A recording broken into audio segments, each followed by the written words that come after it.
The Hel Peninsula, a narrow strip of land stretching into the Baltic Sea, became one of the most unusual theaters of the German-Polish conflict in September 1939.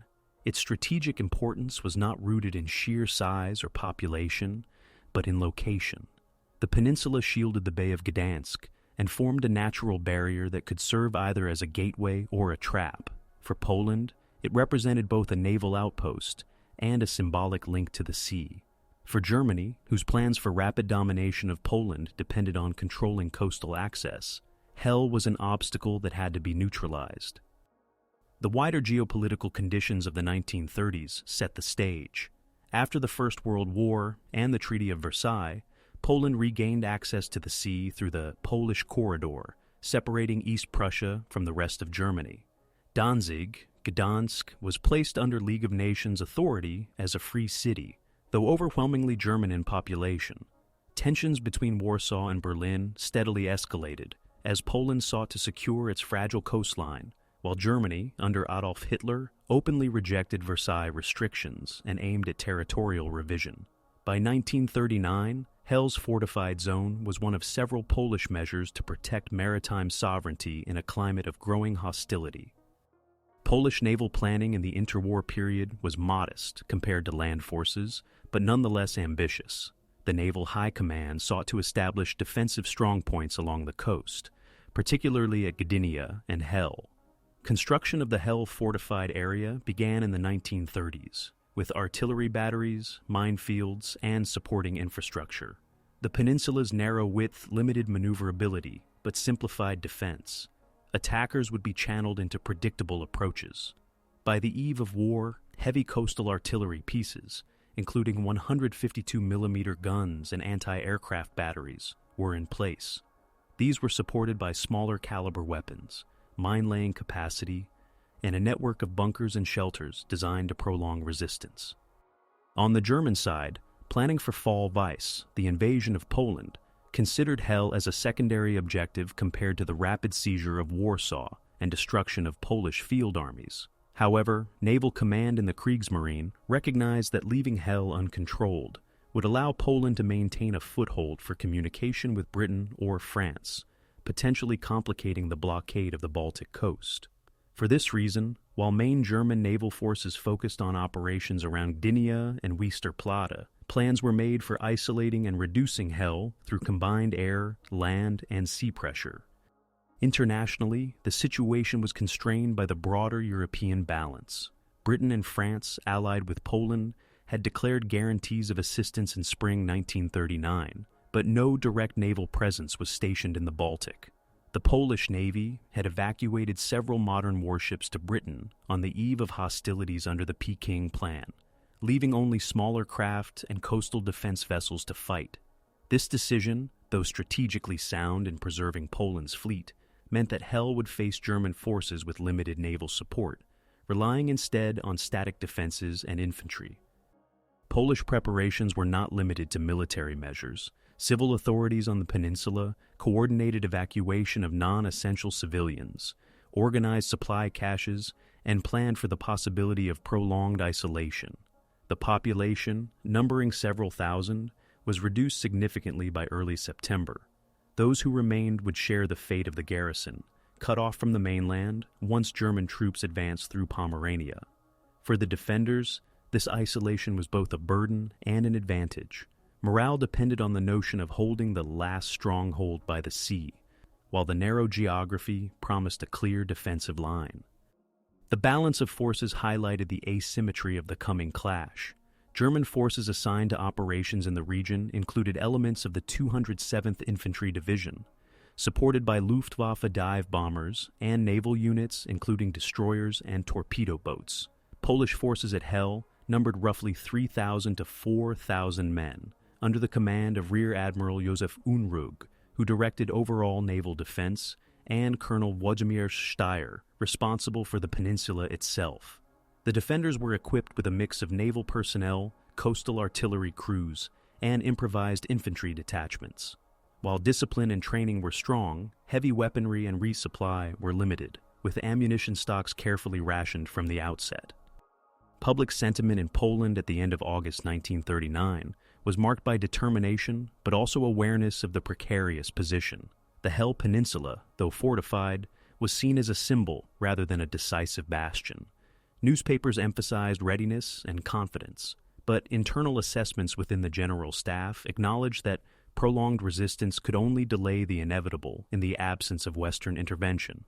Nevertheless, the defense of Hel fit into a wider Polish strategy of buying time, preserving honor, and complicating German operations. Thus, when the invasion of Poland began on September 1, 1939, the Hel Peninsula stood ready as both a literal and figurative frontier. It was to become one of the last places where the Polish state maintained organized resistance, long after other strongholds had fallen, a coastal outpost enduring amid the collapse inland.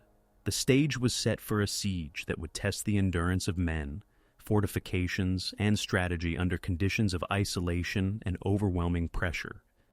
When German forces launched their invasion of Poland on the 1st of September 1939, the Hel Peninsula was drawn immediately into the wider conflict. The Luftwaffe's first raids struck targets across the Polish coast, including Gdynia, Westerplatte, and the approaches to Hel. The peninsula, narrow and vulnerable from the air, was subjected to bombing runs designed to disrupt communications, destroy anti-aircraft positions, and test the defenses. Despite heavy pressure, Polish gunners managed to keep several batteries operational, shooting down or damaging enemy aircraft during the first days. These early exchanges revealed both the resilience of the fortifications and the inevitability of constant aerial assault. At sea, the balance of power was uneven from the beginning. With the Peking Plan executed in late August, Poland had withdrawn its destroyers to Britain, leaving only smaller vessels such as minesweepers, gunboats, and auxiliary craft in the Bay of Gdansk. German naval units, including destroyers and torpedo boats, began to assert dominance, laying minefields and supporting land operations with gunfire. The Polish Navy attempted to contest these movements, but the lack of parity forced commanders to focus on defensive measures. Coastal artillery at Hel played a crucial role in deterring German ships from approaching too close, scoring hits that reminded the attackers of the risks of direct confrontation. On land, German troops advanced rapidly through Pomerania, aiming to isolate Polish forces in the coastal region. By September 2nd, the main supply routes to the peninsula were under threat.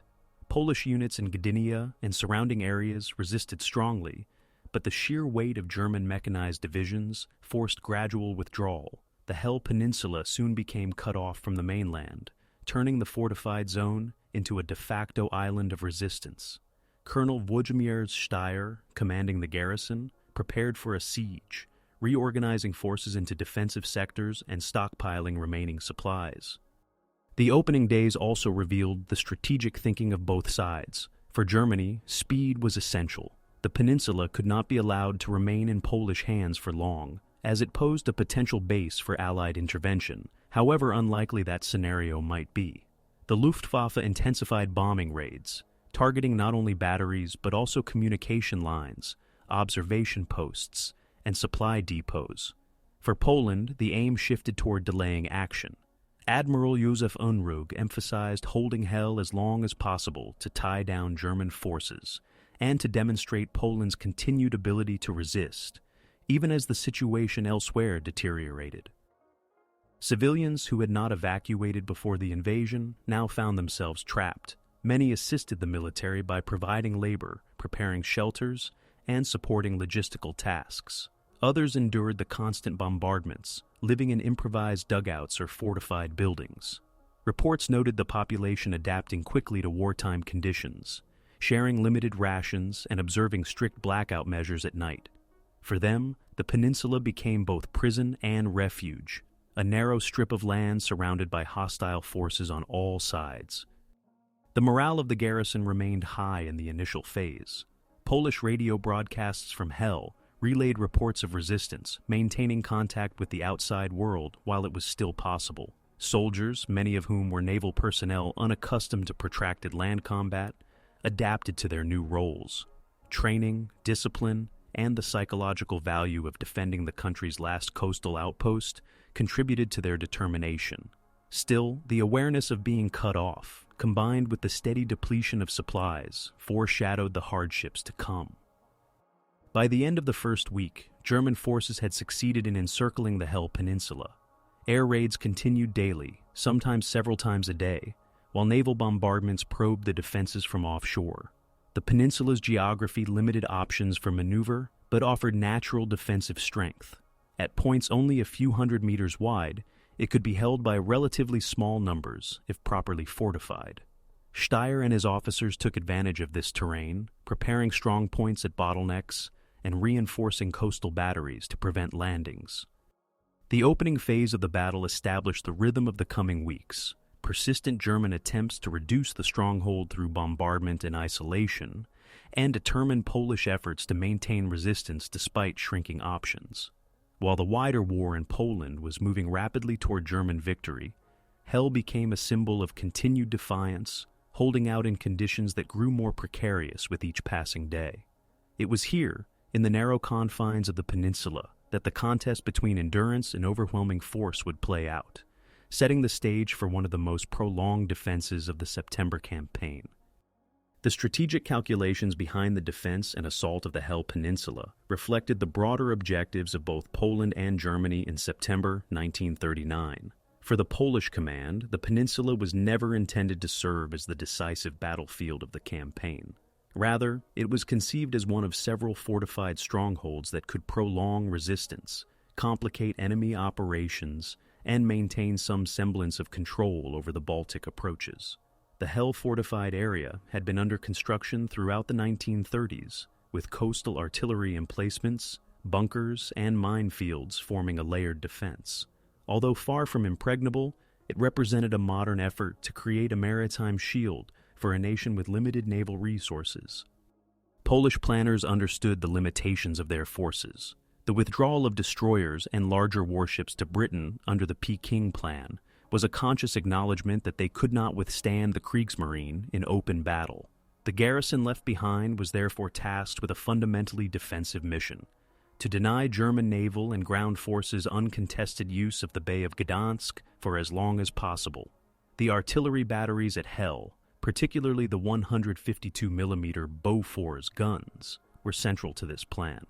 Their range and accuracy posed a real threat to German naval units, forcing the attackers to treat the peninsula with caution. Complementing the artillery were anti-aircraft positions, minefields laid in coastal waters, and improvised infantry detachments formed from naval personnel and coastal defense troops. On the German side, Hel was a secondary target compared to the decisive battles unfolding inland. The Wehrmacht's plan, Fall Weiss, aimed to destroy Poland's field armies through rapid armored thrusts and encirclements, while the Luftwaffe secured air superiority. Yet the peninsula could not be ignored. Its artillery could disrupt German shipping, its defenders might hold out long after the rest of Poland collapsed, and its existence as a Polish-controlled enclave was politically inconvenient for Berlin, which sought to demonstrate complete dominance. Therefore, the German Navy, supported by the Luftwaffe and ground forces advancing from East Prussia, was assigned the task of eliminating the stronghold. Strategic objectives diverged clearly. For Poland, the priority was endurance. Every day Hel held out was another day of resistance, another demonstration to allies that the country continued to fight. For Germany, the goal was neutralization. Hel had to be isolated, suppressed, and eventually forced into capitulation, but without diverting excessive resources from the main fronts. This tension shaped the tempo of operations. The Luftwaffe conducted daily raids with Ju-87 Stuka dive bombers, attempting to silence Polish batteries and destroy infrastructure. German naval units engaged cautiously, wary of Polish artillery, but gradually tightened the blockade. On land, infantry prepared for a slow advance into the narrow peninsula, though commanders recognized that geography made direct assaults costly.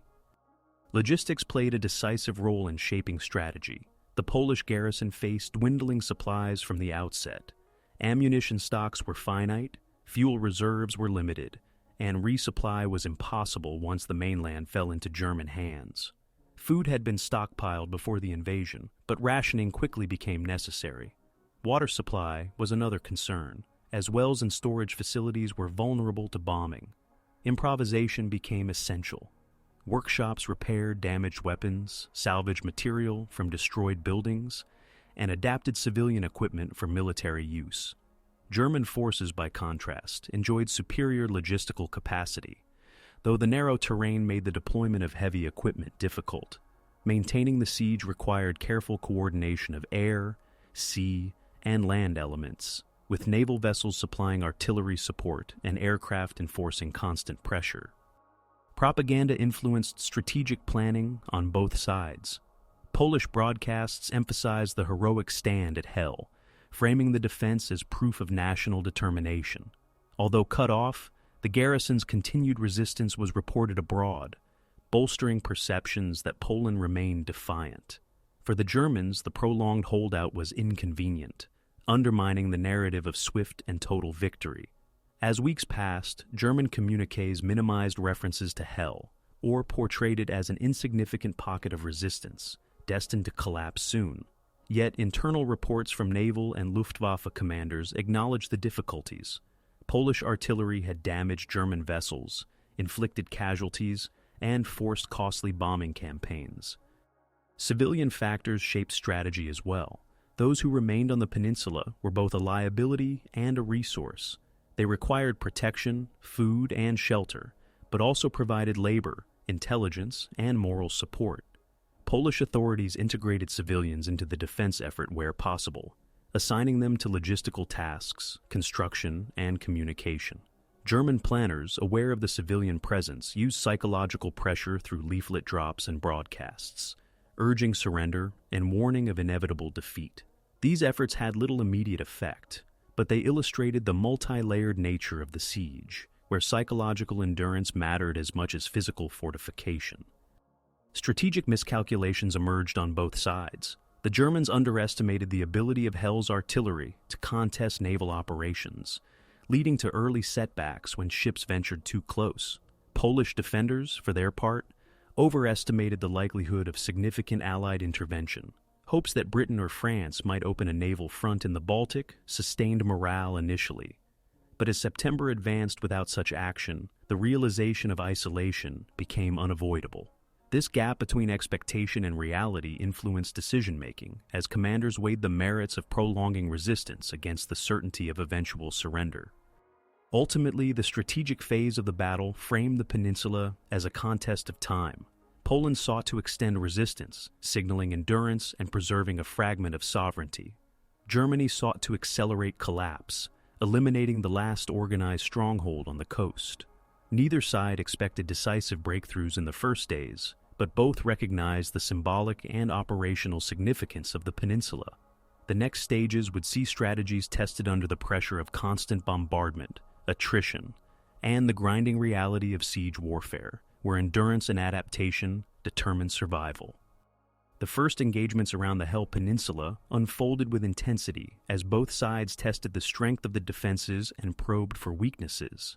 In early September 1939, the German command began systematic efforts to neutralize the fortified zone through air and naval power before attempting ground assaults. The geography of the peninsula, often no more than a few hundred meters wide, left little room for maneuver. Any advance would have to be made along a narrow axis, exposed to fire from well-prepared Polish positions. This meant the initial encounters were shaped more by bombardment and attrition than rapid territorial gains. The Luftwaffe took the lead in the first phase of active fighting. Dive bombers struck Polish batteries, aiming to silence the 152mm coastal guns and anti-aircraft emplacements. These positions, however, had been carefully camouflaged and reinforced. Despite repeated raids, many remained operational. Polish anti-aircraft fire proved unexpectedly resilient, bringing down several attacking aircraft. This defensive success boosted morale among the garrison, demonstrating that even isolated and under constant assault, the peninsula could withstand the Luftwaffe's pressure. Nevertheless, damage accumulated. Observation towers were destroyed, communication lines severed, and supply depots struck, forcing defenders to adapt their tactics. German naval forces attempted to complement aerial bombardment with direct gunfire support. Destroyers and torpedo boats maneuvered within range to shell Polish positions. Yet the effectiveness of Hel's coastal artillery soon became apparent. On several occasions, German vessels were forced to withdraw after sustaining damage. One incident involved direct hits on a German destroyer, compelling the Navy to exercise greater caution in subsequent operations. Polish gunners, trained to target moving ships, took advantage of favorable weather conditions and clear lines of fire. Though limited in number, these batteries had an outsized influence, preventing the Kriegsmarine from operating freely close to shore. On land, the German advance into the base of the peninsula progressed slowly. Infantry units moved cautiously, setting up forward positions near the village of Władysławowo, which lay just beyond the fortified zone. Skirmishes broke out as Polish defenders launched raids to disrupt German entrenchments. Small unit actions characterized these early confrontations. Exchanges of fire in the dunes, ambushes in wooded patches, and sudden artillery strikes to break up concentrations of troops. The Germans gradually brought up additional forces, but the narrowness of the terrain made large-scale maneuvers impossible. This allowed the defenders, though heavily outnumbered, to hold their lines with relatively modest resources. For civilians caught within the fortified zone, the opening clashes meant the transition from uneasy waiting to active survival. Bombings forced families to take shelter in bunkers or improvised dugouts. Supply distribution became more strictly organized, with rations allocated to avoid shortages. The presence of civilians complicated military operations. While many contributed to labor tasks, others required protection, slowing the redeployment of soldiers and resources. Despite these challenges, a sense of solidarity emerged. Reports from the time describe a disciplined community that adapted quickly, sharing limited provisions and adjusting daily routines to the rhythm of alarms and bombardments. Psychologically, the first engagements underscored both the strengths and vulnerabilities of the defense. For Polish troops, success in repelling naval approaches and shooting down aircraft demonstrated their ability to resist. For German forces, the unexpected resilience of Hel necessitated adjustments. Air raids intensified, and artillery was brought closer to suppress defenders more effectively. Still, the peninsula's geography limited the speed at which German forces could press their advantage. This dynamic created a stalemate of sorts in the first weeks. Heavy German bombardment without decisive penetration, steady Polish resistance despite growing exhaustion. The broader context of the September campaign influenced the perception of these early battles. As news filtered in that Warsaw was under siege and Polish field armies were being encircled, the garrison at Hel recognized its isolation. Yet this awareness also reinforced determination. With few options left, holding the peninsula became both a practical and symbolic mission. German commanders, aware of Poland's collapsing defenses elsewhere, viewed Hel as an anomaly, a pocket of resistance delaying the full consolidation of the coast. Thus, while the engagements were limited in scale compared to the major battles inland, their significance was disproportionate, embodying persistence of organized defense in the face of near-total defeat. By mid-September, the first phase of fighting clarified the parameters of the struggle. The Germans would rely on sustained bombardment and gradual pressure, avoiding reckless frontal attacks in the narrow terrain. The Poles would conserve ammunition, reinforce key positions, and strike opportunistically to deter advances. Civilians would endure alongside soldiers, adapting to siege conditions. These early clashes did not yield dramatic territorial shifts, but they set the tone for a prolonged confrontation in which endurance, rather than rapid maneuver, would determine the outcome. The peninsula's defenders had demonstrated their ability to hold, but the cost of constant isolation and bombardment was beginning to mount, foreboding the heavier confrontations that lay ahead. As September advanced, the conflict on the Hel Peninsula entered a stage of escalation and crisis. German command intensified efforts to suppress the defenders, while the Polish garrison faced mounting difficulties in maintaining its resistance. The initial engagements had shown that Hel could not be easily taken by a sudden assault. Instead, the siege began to evolve into a war of attrition, in which pressure from the air, sea, and land was applied continuously, eroding both material resources and human endurance. The Luftwaffe increased the frequency and intensity of raids. Squadrons of Ju-87 Stukas and Heinkel bombers struck key positions several times a day, targeting not only artillery emplacements, but also supply depots, communications nodes, and defensive structures. The psychological effect of constant bombardment weighed heavily on the garrison and civilians alike. Craters dotted the sandy terrain, bunkers shook under repeated hits, and smoke hung over the narrow strip of land almost without respite. Yet Polish anti-aircraft crews remained active, downing or damaging several planes even as their ammunition reserves dwindled. Each engagement reduced stocks further, and resupply was impossible. Naval operations mirrored the air campaign. German destroyers and smaller vessels patrolled offshore, occasionally approaching to deliver bombardments. Their role was less about achieving decisive destruction and more about maintaining the sense of encirclement. Polish artillery still posed a credible threat, forcing German ships to remain at cautious distances, but the blockade was effective in isolating the peninsula.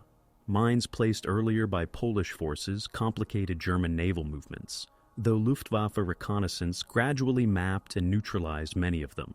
With the blockade tightening, communication with the outside world became sporadic, further deepening the sense of isolation. On the ground, German infantry consolidated positions near the base of the peninsula and pressed slowly forward. The narrow terrain presented difficulties for massed attacks, so the advance was incremental. Trenches were dug, outposts established, and artillery brought forward to pound Polish defenses. Polish units responded with harassing fire, counterattacks in small detachments, and skillful use of natural cover. The flat, sandy landscape offered little concealment, but the defenders exploited dunes, vegetation, and prepared positions to inflict losses. Still, attrition favored the attackers, whose superiority in numbers and supplies allowed them to absorb setbacks and return with renewed force.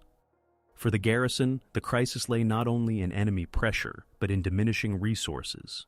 Ammunition for heavy guns was rationed carefully, with orders to fire only when significant targets presented themselves.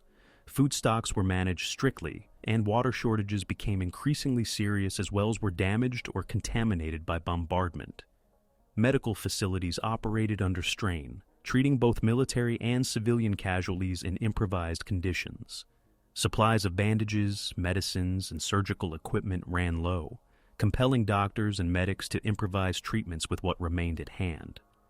Morale fluctuated under these conditions. The pride of resisting overwhelming odds remained strong, particularly after successful strikes against German vessels or the downing of aircraft. Yet fatigue, constant bombardment, and news of defeats elsewhere in Poland undermined confidence in long-term survival. Soldiers and civilians alike faced the daily reality of exhaustion, hunger, and uncertainty. Commanders worked to maintain discipline and order, organizing regular rotations, ensuring that men had time for rest when possible, and reinforcing the symbolic value of their mission as the last stronghold by the sea. Internationally, the defense of Hel attracted some attention, though practical consequences were limited. Reports of resistance circulated abroad, but with the collapse of the Polish field armies and the siege of Warsaw ongoing, hopes of meaningful Allied intervention faded. German propaganda minimized the significance of the peninsula, portraying it as a minor pocket that would soon fall. Nevertheless, German naval and air reports acknowledged the difficulties encountered, particularly the resilience of Polish artillery, which continued to inflict damage despite relentless attacks. By late September, the crisis deepened as the siege stretched on. German pressure showed no sign of abating, while the Polish defenders faced the stark reality of isolation without relief. The peninsula had already outlasted many other centers of resistance, including Gdynia and Westerplatte. Its endurance testified to the determination of the garrison, but also highlighted the growing futility of the struggle. With each passing day, bombardments intensified, supply shortages worsened, and casualties mounted. The confrontation was entering a phase where survival depended on endurance and improvisation under conditions that steadily eroded the capacity to resist. The escalation had transformed Hel into both a military outpost and a symbol of Poland's final struggle on the Baltic coast. The fighting on the Hel Peninsula reached its peak in late September and early October 1939. By this stage, the peninsula had become one of the last organized centers of Polish resistance. With Warsaw fallen on September 28th and other coastal defenses subdued, Hel stood out as a narrow strip of land where combat continued despite the collapse of the wider campaign. For both sides, the confrontation acquired a sharper focus. The Germans sought to conclude operations and eliminate the last Polish stronghold, while the garrison aimed to hold as long as possible, even in the face of inevitable defeat. The peak phase was marked by the most concentrated bombardments of the entire siege. German artillery, positioned at the base of the peninsula, delivered sustained fire into defensive lines. Batteries targeted known strongpoints, command posts, and communication centers, attempting to grind down the garrison. At the same time, the Luftwaffe continued daily raids, sometimes launching multiple waves in a single day. Dive bombers aimed to suppress Polish artillery that had proven effective in deterring naval movements. The peninsula, only a few kilometers long at its narrowest points, became a continuous battlefield under constant aerial and artillery fire. Despite these pressures, Polish defenses remained organized. Colonel Władimir Steyr directed operations from reinforced command posts, coordinating the use of scarce artillery shells to maximum effect. The 152mm Bofors battery continued to engage German vessels when opportunities arose, forcing the Kriegsmarine to keep its larger ships at a distance. Even under bombardment, the guns remained operational, a testament to the robustness of their construction and the determination of the crews. Smaller caliber artillery and machine gun nests reinforced defensive sectors, slowing German advances along the land corridor. The most dramatic episode of this peak phase came with the Polish decision to scuttle their remaining naval vessels to prevent capture. With the blockade effective and no hope of relief from the Allies, ships such as the destroyer ORP Witcher and the submarine ORP Zibik were either sunk deliberately or dismantled to deny them to the enemy. Some vessels were used as stationary batteries, firing their guns until ammunition ran out. Others were destroyed after expending their last resources. This act, while reducing the immediate defensive capacity of the garrison, ensured that valuable naval assets would not fall into German hands and symbolized the determination to resist until the last moment. The human toll increased sharply during this stage. Constant bombardment produced mounting casualties among both soldiers and civilians.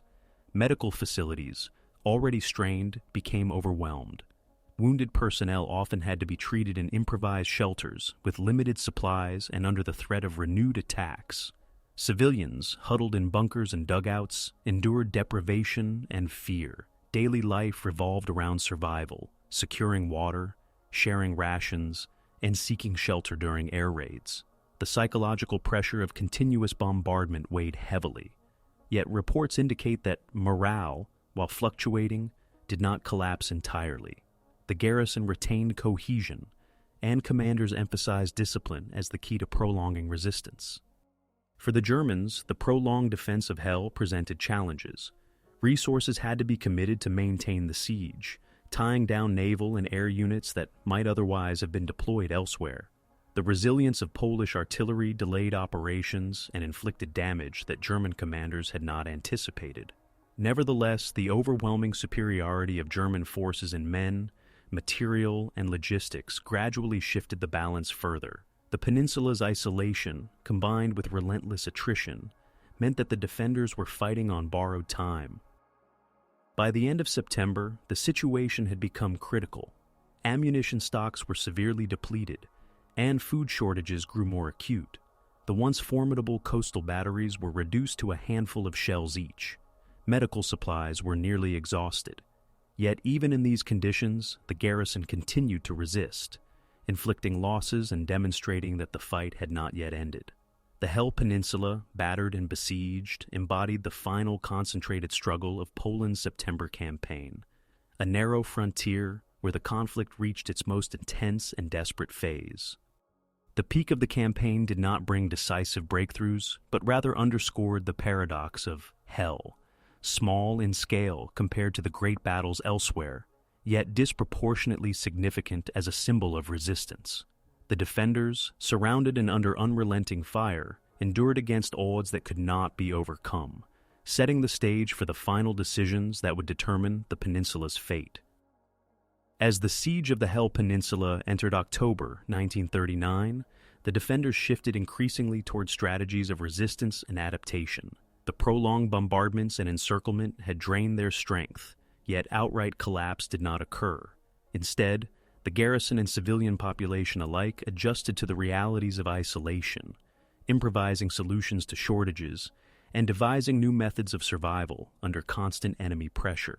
This phase revealed the ingenuity and determination of the defenders, as well as the difficulties faced by the Germans in reducing the stronghold without committing disproportionate resources. Defensive tactics became more dynamic. With ammunition running low, Polish artillery crews fired only at targets of high value, often waiting until German ships or ground units came into optimal range. The heavy coastal guns were employed sparingly but effectively, their rare salvos serving both to disrupt enemy activity and to sustain morale among the troops. Smaller caliber weapons were redeployed more flexibly, with machine guns and mortars positioned to cover likely avenues of approach along the narrow strip of land. Infantry units rotated between frontline and reserve positions to preserve their fighting capacity, while engineers reinforced fortifications using whatever materials were available, from timber to debris salvaged after air raids. Improvisation extended to the Polish naval remnants. Several vessels that had not been scuttled outright were converted into static defense platforms. Guns were removed from damaged ships and mounted in shore batteries, giving the defenders additional firepower despite the loss of mobility. Mines laid earlier in the campaign continued to pose risks to German naval units, forcing them to avoid certain approaches. In some cases, Polish sailors even conducted limited night sorties in small boats to harass German positions or attempt to disrupt blockading ships, though the impact of these actions was more psychological than material. The civilian population contributed actively to the defense. Men and women assisted with constructing and repairing fortifications, carrying supplies, and maintaining communication lines. When air raids struck, civilians helped extinguish fires and clear debris, reducing the burden on soldiers. Despite exhaustion and privation, their involvement created a sense of shared responsibility that reinforced cohesion within the enclave. At the same time, shortages became more acute. Food rations were reduced to the minimum, often consisting of bread, potatoes, and limited preserved goods. Water supply, already strained, was carefully controlled, with strict distribution overseen by military authorities. Psychological resilience was tested daily.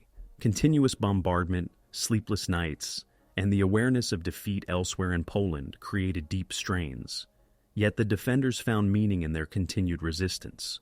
Holding Hel became a matter not only of tactical defense, but of national pride and military discipline. The command structure played a key role in sustaining morale. Colonel Steyer and Admiral Unrug emphasized that every additional day of resistance carried value, both in tying down German resources and in preserving honor. Orders stressed discipline and organization, discouraging despair or disorder, despite the increasingly hopeless situation. German forces, for their part, adapted their approach as well. Recognizing the costliness of direct assaults, they relied primarily on bombardment and attrition.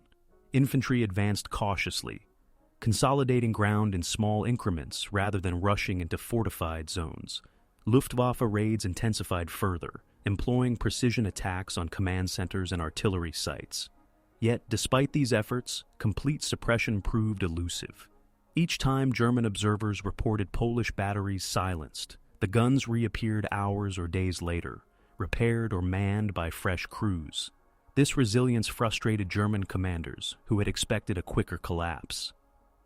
Innovation characterized both sides. German engineers attempted to extend mine-clearing operations and brought forward heavier artillery to pound Polish strongpoints more systematically. The Poles, in turn, constructed decoy positions to draw enemy fire away from vital installations. False gun emplacements made from logs or scrap attracted bombing runs that otherwise might have destroyed operational batteries. Camouflage and deception became daily practices, extending the survival of key assets far beyond initial expectations.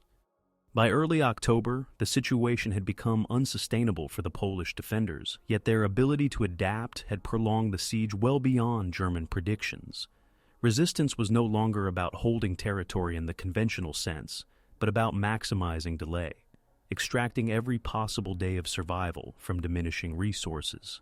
The peninsula had become a laboratory of improvisation under siege, where naval personnel fought as infantry, civilians supported military tasks, and scarce supplies were stretched to their limits. This phase of resistance and adaptation highlighted the paradox of Hel. Strategically, its fall was inevitable once the rest of Poland had collapsed. Yet operationally, it absorbed disproportionate German attention and resources, becoming a symbol of persistence that outlasted far larger Polish formations inland. The ability of the defenders to adapt under extreme pressure prolonged the campaign and ensured that Hel would be remembered not only as a battlefield, but as an example of endurance in the face of overwhelming odds.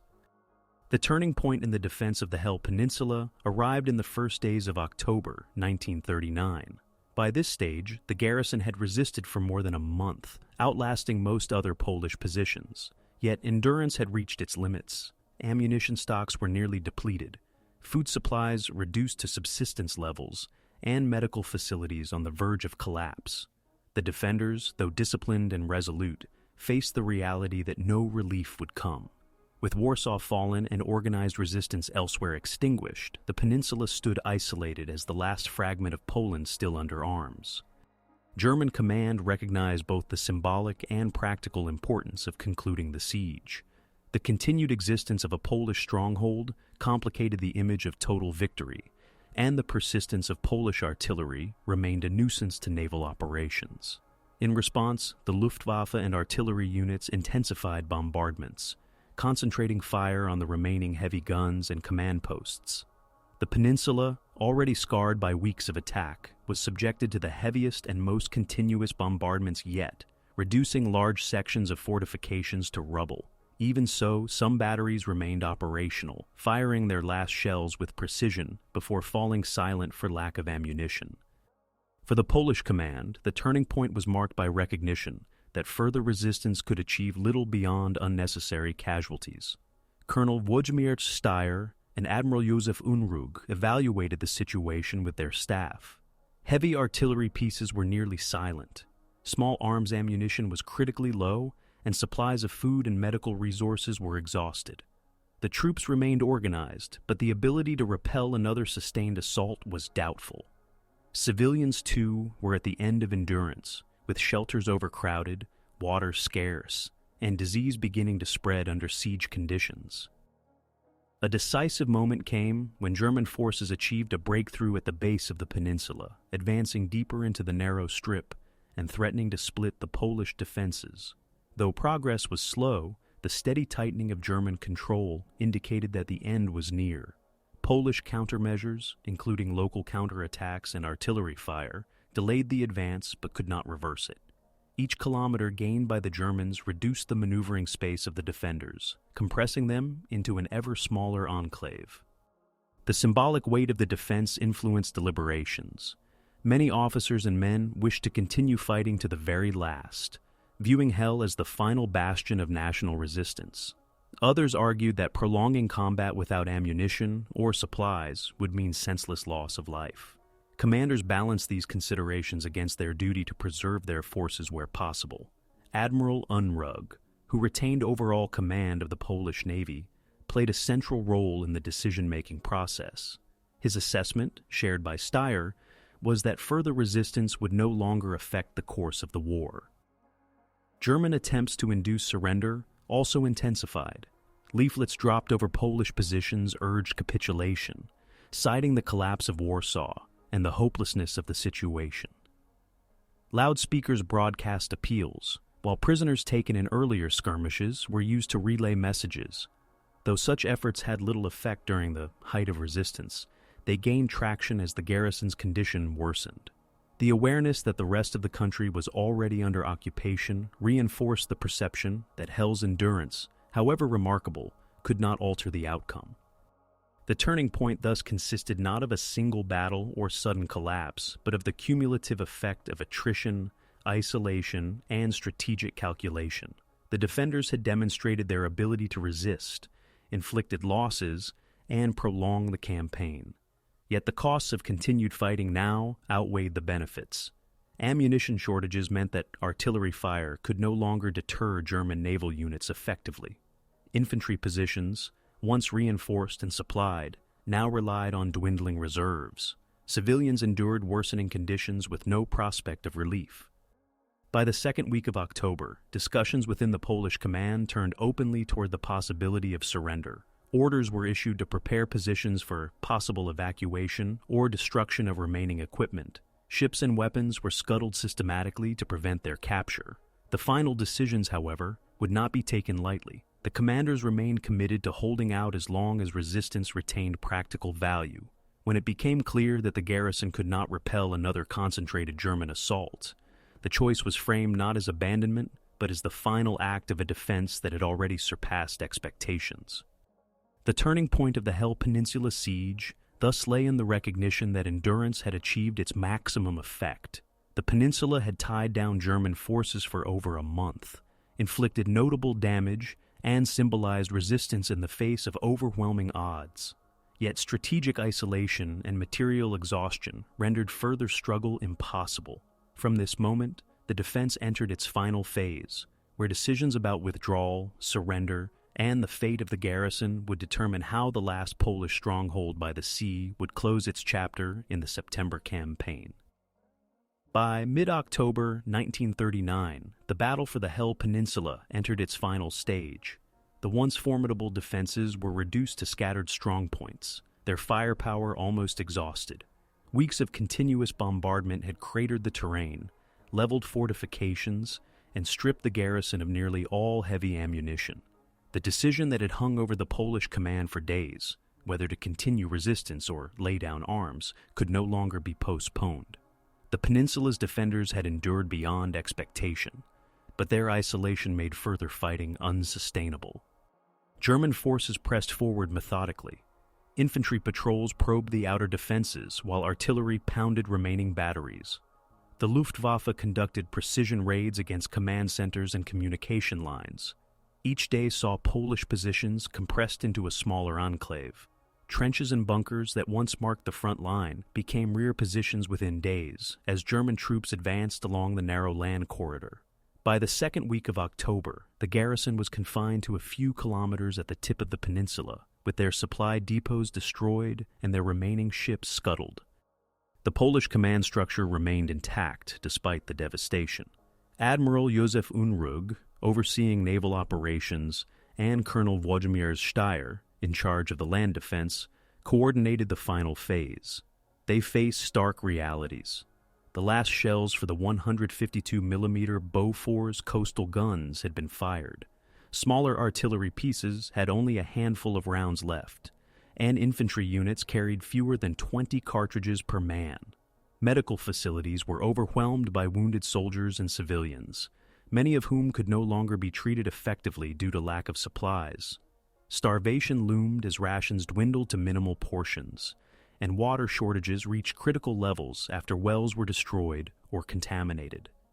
Civilian suffering intensified. Families lived underground in crowded bunkers, emerging only briefly during lulls in bombardment. Disease began to spread in the damp, unsanitary conditions.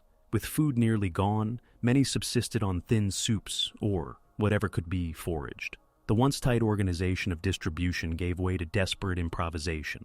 Despite these hardships, discipline among the population largely held, with most civilians accepting the decisions of military authorities. Their presence, however, weighed heavily on commanders deliberating whether continued resistance was justified. The final days witnessed deliberate acts to prevent equipment from falling into German hands. Polish sailors scuttled the last remaining vessels and destroyed sensitive equipment. Communications gear was dismantled, documents burned, and remaining mines rendered inoperable. The decision was made to deny the enemy any usable assets, even as defeat became inevitable. These measures were carried out systematically, illustrating the determination of the command to maintain control until the very end. German forces, aware that the defenders were at the breaking point, increased psychological pressure. Leaflets again urged surrender, pointing to the collapse of Warsaw and the capitulation of other Polish formations. Loudspeakers broadcast appeals, promising humane treatment of prisoners. At the same time, German artillery units shortened their bombardments to conserve ammunition, confident that exhaustion would soon achieve what force had not. Reconnaissance reported that Polish return fire had become sporadic and weak, indicating that stocks were nearly gone. Inside the Polish command posts, debates reached their conclusion. Steyr argued that continuing resistance without ammunition served no military purpose and would result only in needless casualties. Unrug, who carried overall authority, agreed. On October 1st, he had already transferred command of naval operations to the Germans at Gdynia after Warsaw's surrender, but had insisted on holding Hel as long as practical resistance continued. By October 2nd, however, the position was untenable. Orders were issued to prepare for capitulation. On October 2nd, Polish envoys approached German lines under flag of truce to negotiate surrender terms. The terms were pragmatic. The garrison would lay down arms, and soldiers would be taken as prisoners of war. Civilians would remain under German occupation authority. Equipment was to be surrendered in place, though much had already been destroyed. On October 2nd, Admiral Unrug formally capitulated to German naval authorities. Approximately 3,000 to 4,000 Polish troops became prisoners of war, joining the tens of thousands already in German custody from other campaigns. Casualty figures remain uncertain, but estimates suggest several hundred Polish dead and wounded, compared to German losses numbering in the low hundreds, mostly from artillery and naval engagements earlier in the siege. For the defenders, the aftermath was a moment of mixed emotions. Relief at the end of bombardment and deprivation was tempered by the bitterness of surrender. Soldiers marched into captivity under German guard, many exhausted and malnourished, but still maintaining order. Civilians faced the uncertain reality of occupation, their homes destroyed and livelihoods disrupted. The once fortified peninsula lay in ruins, its bunkers shattered, its guns silent, its naval base scuttled. The German command regarded the conclusion as a necessary but overdue success. The persistence of Hel had tied down Luftwaffe and Kriegsmarine resources longer than anticipated.